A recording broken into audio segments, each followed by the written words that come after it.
Can I just say that I am so proud of Keisha Cole from last night. She did an amazing job at performing Trust and Believe at the Bad Girls, no, Black Girls Rock. That's what I wanted to say. I am such a huge fan of Keisha Cole, and it was so good to see her on that stage. I really thought that she was gonna give me a hot, shaky mess on them vocals, but she did the damn thing, and I just wanted to say that.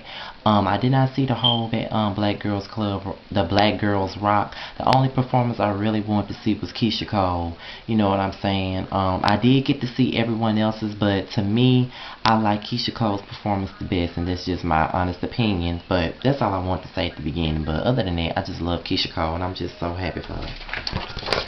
As you can see, this is my review on the Basketball Wives LA episode 10 and Bad Girls Club season 9 reunion part 3. So let me just get into it, y'all. It's already 3 o'clock in the morning. I need to be asleep because I know I got to get up early in the morning so I can go vote. So let me just get it cracking right quick. Let me start off with the Basketball Wives LA because y'all know that I really hate this show, but I'm still reviewing it. I'm trying not to just, you know what I'm saying, review a show and then mysteriously stop reviewing it, but when it becomes too terrible, I'm just gonna stop doing it, and that's just the bottom line. But let's get into the Basketball Wives LA. It started off where it picked up last week with Jackie and her daughters, and basically she's been having issues with both of her daughters. Only knew about the daughter Kai. They wrote all those blogs about her last year during, you know, the airing of Basketball Wives LA, but I did not know that her and her other daughter were having issues. And it turns out that Jackie's not only having issues with people that are her friends, but she's having issues with her daughters. And anytime your daughters tell you that you fake and that you're not genuine about anything that you do, you need to reevaluate yourself, because you know, you already got this group of women, you know what I'm saying, that you're trying to build a bond with, that's calling you fake and saying that you're not genuine about anything that you do, but yet you got your own daughters saying that you're not genuine, and something is really wrong with that picture. And when you got your own daughters telling you that you're not genuine versus people that's, you know, that you're trying to build friendships with, something is wrong with you, and it's not those people. It's something that's really wrong with you. And I just think that you really need to address that shit and just get down and just try to fix things about yourself, because people are not calling you, you know, not saying that you're genuine and not saying that you're fake for no reason. Something is seriously wrong with you, and I just don't even think that you're trying to see it from their point of view. You just only saying that you feel like you was a good mother because you did this for them and you did that for them. It's not always about, you know, material things and what you could give them. It's always sometimes it's about the emotional part. You know what I'm saying? And that's just how I feel. You know what I'm saying? Like when I had my issues with my own father, you know what I'm saying? It wasn't about me not getting material things from him. It was about that emotional vacancy that, you know, that he left. You know what I'm saying? He was very vacant in my life emotionally. He knew nothing about me. And there's a lot of things about me right now that he really doesn't know because he wasn't in my life a lot. You know what I'm saying? You know, and I'm 23, and you know, we recently buried the hatchet. Like I said, he called and apologized. I texted him for Father's Day. I texted him for his birthday a month ago, and you know, we're trying to build a relationship. You know, I'm growing to like my father. I'm not gonna say that I love my father because, you know, that'd be a lie, because, you know, I can't say that I love somebody and I really don't know them. I like my father right now, but you know, as time goes on, we'll probably get better at it. But you know, sometimes you have to forgive and forget unless that person is willing to be forgiven and let everything go. And I don't think that she's willing to be forgiven. She's not really trying to listen to anything that her daughters is telling her. And I think that if she will listen, maybe her daughters will forgive her. Brooke was about to meet up with Gloria for lunch, and she found out some information about Matt on TMZ, and you know, they decided to postpone everything. Gloria met up with Brooke and Drea, and she talked about Matt, and you know what I'm saying, she said that she been texting Laura, and Laura been dodging her text messages, but you know, since Laura is in Seattle and they're still in LA, she kind of feels comfortable talking to Brooke and Drea about the situation. And you know, I don't even like Brooke, and I don't like Drea, but I mean, not Drea, I don't like Gloria either, but in those scenes with the three of them together, I kind of like them together, you know, the three of them together. I kind of enjoyed their scenes, you know what I'm saying? So I think I can get with a little bit more of Brooke, Drea, and Gloria together, because I kind of enjoyed those scenes. You know, they were having girl talk. You know, Drea and Brooke were discussing the type of men that they like, and, you know, Drea's lesbianism. You know, it was kind of fun to see them sit down and talk. So, like I keep saying, I can't say it enough that I don't like Gloria nor the alien, but I do like them in their scenes with Drea. So, you know, if they can keep serving me up scenes with that and show me a different personality, well, maybe I would be able to give them a chance. Um, let's see, the girls arrive in Seattle. Jackie talks to them about her daughters and the situation with the daughters and everything like that. And Laura doesn't really believe that Jackie's really telling the full truth, because if your own daughters are saying certain things, you know, everything, some of the stuff that Jackie is saying isn't true. And I don't think that y'all don't think some of the shit that Jackie's saying is true either. I mean, she's making it seem like her daughters are being ungrateful, and I don't think they're being ungrateful. I just think that they were missing something from Jackie, and Jackie just wasn't giving it. And Jackie just have to realize that she wasn't giving it. You know what I'm saying? So, but what really threw me off is that Laura wanted to talk to Jackie's daughters about shit. And you know what I'm saying? I think that Laura is going a little bit too far, trying to talk to Jackie's daughters just to get a bunch of dirt about Jackie to use it to her advantage. I think she's doing a little bit too much, and she's going too far with the damn kid situation. And I just think that she needs to sit her stupid ass down and stop trying to get some information out of her damn daughter. Like, she's not even being genuine but wanting to talk to Jackie's daughter. She's doing it to her own advantage, and I just think that's fucked up. Not Jackie. Drea takes Brooke to her first gay bar, and a lot of the studs come after them, and they really wanted Brooke in her ass. But you know, it was kind of a fun scene, not really much to speak on. Jackie talked to Bambi about Laura's situation. And you know, this whole Jackie, Laura, and Brooke situation is really getting on my nerves. Jackie and Laura are getting on my nerves because they're both fake bitches.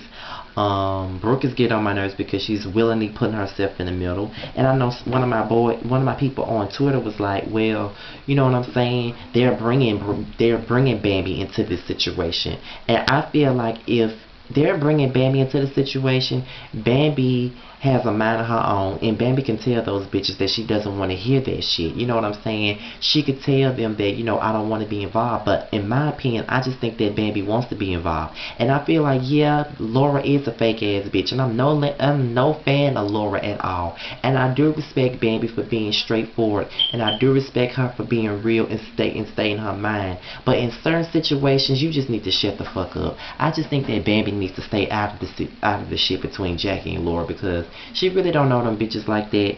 And I just don't think that she really knows the full story. And I just don't think that she just needs to just take Jackie, because I just feel like, you know, you trying to call out another bitch for being fake, but the bitch that you defending is fake too. I just think that you need to stay out of it, because you're dealing with two fake bitches. So you're in the middle of all their lies and all their bullshit, and I just think that you need to stay out of it. I just think that Bambi is doing a little bit too much to defend Auntie, and I just think that Bambi needs to stay out of it. I like Bambi, but she really beginning to get on my damn nerves with this whole situation. If Laura being a fake bitch with Jackie, I just think that she just needs to stay out of it. But at the same time, Laura is going too far with the kid shit, so, you know, I don't know. Then Laura and Bambi discuss Jackie, and you know, it's just getting on my nerves. I'm just getting sick of this whole damn situation, to be honest.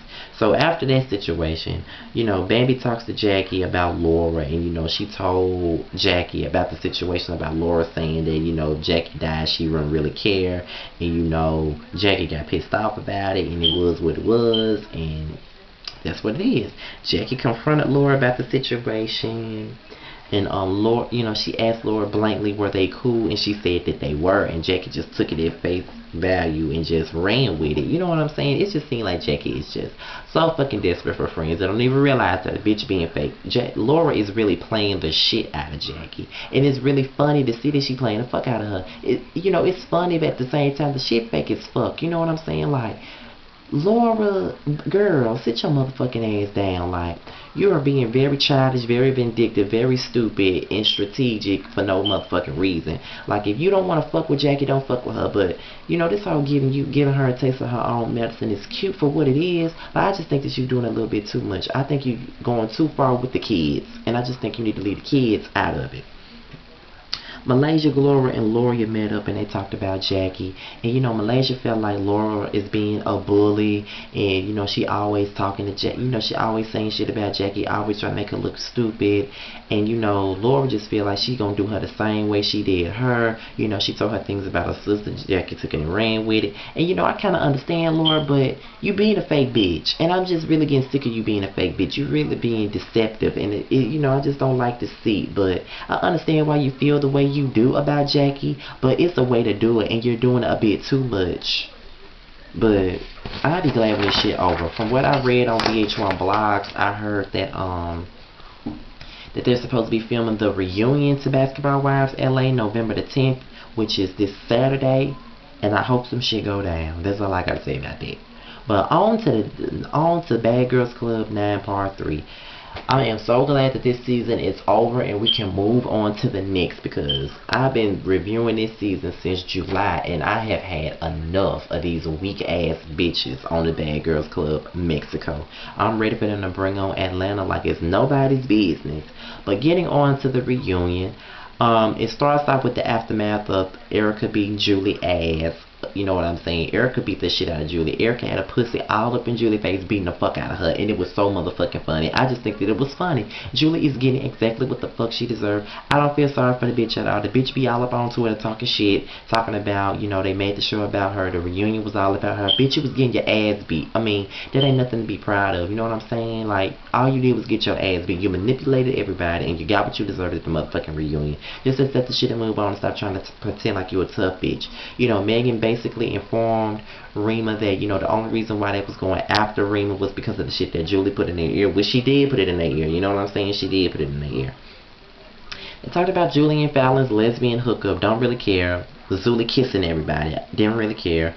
So Erica explained why she was mad with Julie, and, you know, people was wondering why she just coming at Julie, but Julie is the ringleader. She's the main cause of everything that really went on with all the girls, like why all the beefs even happened. Julie is the one that put everything into motion, and I really don't blame Erica for coming after Julie, because she is basically partially the reason why the bitch went home. You know what I'm saying? She is. So I really don't give a fuck about Erica being Julie ass. Julie deserves everything she gets at this point.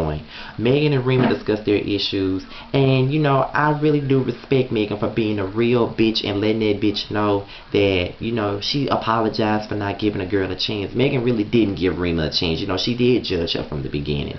So, you know, I am really glad to see that Megan put that out there and really acknowledged the fact that she had a hand in why her and Rima wasn't getting along, because she judged her from the beginning. You know what I mean? So I really do think that Megan was one of the realest bitches in the motherfucking house, and can't nobody say differently. She was one of the realest bitches in the house, and that's just how I feel about it. So kudos to her. Now, she poured out some cranberry juice, and, you know, she originally brought the shit for Rima, but considering the fact that she ain't really got beef with Rima no more, she threw that shit on Julie. Julie jumped her ass up out that seat. Megan did her just like this. Knocked that bitch the fuck out. Knocked that bitch on the floor and started tagging that ass on that floor. Megan beat the fuck out of Julie. I don't give a fuck what nobody say. Julie deserved that ass whooping and more. Do you hear what the fuck I'm telling you? Megan beat the fuck out of Julie, and I know that Julie's head is hurting. I know that she hurting. She got her ass beat. It don't make no sense to get your ass beat that much. Then within 5 seconds, you know what I'm saying, Andrea squirted mustard on the bitch and beat her ass. You know what I'm saying? Andrea beat that bitch ass. You know, even though Christina pushed Julie, but Andrea beat that bitch ass. I don't even feel bad for that bitch. That bitch looked pitiful after Andrea got through whooping her ass. She looked pitiful. And the fact that Erica and Christina was on the sideline singing "I Don't Understand" and laughing and saying that the bitch got what she deserved made it even worse. Made it even better for me, because she did get what the fuck that she deserved. And you know what, Julie, I hope you're watching this. I think that you're a fat ass cow and you deserve to get your ass whooped. And if I ever seen you, I will forget that you were female and beat the shit out of you. That's how I feel about you. You really deserve every motherfucking thing that you got, bitch. And I am so glad that you got your ass beat. That's why if any of y'all follow me on Twitter, y'all see that I kept tweeting that bitch, because all she was tweeting was motherfucking nonsense. I'm just so glad that that bitch is done. I don't even give a fuck if you even block me, bitch, because the season over with, so I ain't really got no reason to tweet your ass or follow your ass. I almost forgot that Shelly blocked my ass on season 7, so it is what it is. So Julie got that ass beat. Then, to top it all off, the strippers come in. Julie getting her ass beat on her own damn birthday. This bitch got her ass beat 3 motherfucking times. Then, the second time, the last 2 times she got her ass beat, she got her ass beat by 2 bitches at the same damn time. At the same damn time. At the same damn time. How many times are you gonna get your ass beat, Julie? Like, god damn. You see Blondie set her hot dog thigh ass down and didn't do shit. You see Rima set her saggy titty ass down and didn't do shit. I mean, bitch, really. Then they talked about the regrets and no regrets. Some of them had regrets, some of them didn't. And you know, they showed us the preview of Bad Girls Club Atlanta, and I must say that I'm not going to say that, oh my god, this shit is going to be off the chain, I can't wait to see it, because I said the same thing about Mexico, and I was very disappointed. Just because, you know, people think that just because it's a lot of fights in a season, that means that the season is the shit, and I just don't necessarily agree with that. Just because a season got a whole bunch of fights don't mean nothing, because Las Vegas had plenty, and I didn't like that season. This season had a lot, and I really didn't like it either, but you know, it is what it is. I'm just glad that this season is motherfucking over. I ain't got to talk about these bitches no more. It's over and done with. One less video my motherfucking ass got to do. You know what I'm saying? So with that being said, that's the end of my Bad Girls Club and Basketball Wives review. The only thing I'm going to miss about Bad Girls Club Mexico is Megan and Christina. Those are the only two, and Andrea. Those are the only three bitches I'm going to miss. But other than that, that's the end of my review. I will be reviewing Real Housewives of Beverly Hills, and that video will be coming tomorrow. Hopefully tomorrow morning after I vote tomorrow. Well, not tomorrow, but later on in the morning after I vote, I'm going to do the video for Real Housewives of Beverly Hills, because I really didn't get a chance to enjoy it because I was on the phone while it was on. So after this video is over, I'm probably going to go in there and watch it until I go to sleep, and then when I get up in the morning, I'm going to do some notes or whatever and do the video. Other than that, other than my Real Housewives of Beverly Hills video, I have to do my review on Keisha and Daniel. That's another show I review. And I'm probably going to do an Ask Scotty video, because somebody informed me that they had some advice that they needed from me. So I'm going to do that. And if I find any good celebrity gossip, I'm going to do my perspective. And I did not do my review on Real Housewives of Miami simply because the shit was boring.